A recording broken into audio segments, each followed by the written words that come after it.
Hello, I'm Ian Roberts. I'm the Chief Investigator of the CRASH-3 trial. Now the CRASH-3 trial is going tremendously well. We've got 9,000 patients randomised, we've got 4,000 patients to go.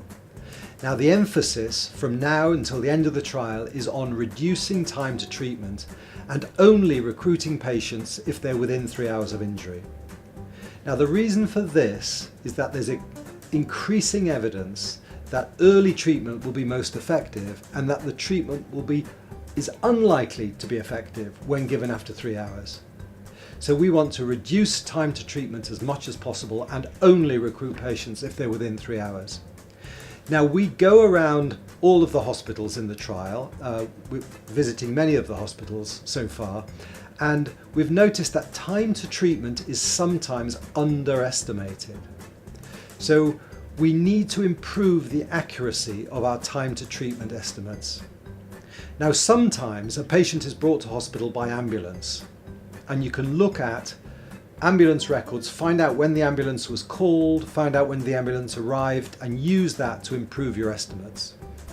In many cases, however, a patient's not transferred by ambulance but is accompanied by relatives, and you can talk to these relatives and get their best guess about when the injury occurred. Sometimes you can look at their mobile phones because they usually will call someone soon after the injury.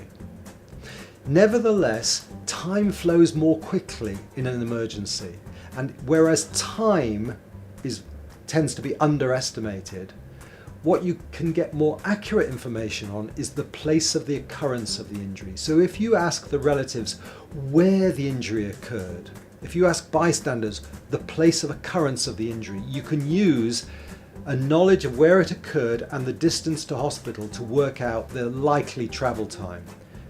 Of course, you need to bear in mind that in many congested cities, travel times are much longer than you might expect. Now, sometimes patients don't come to your hospital directly, they go to another hospital first.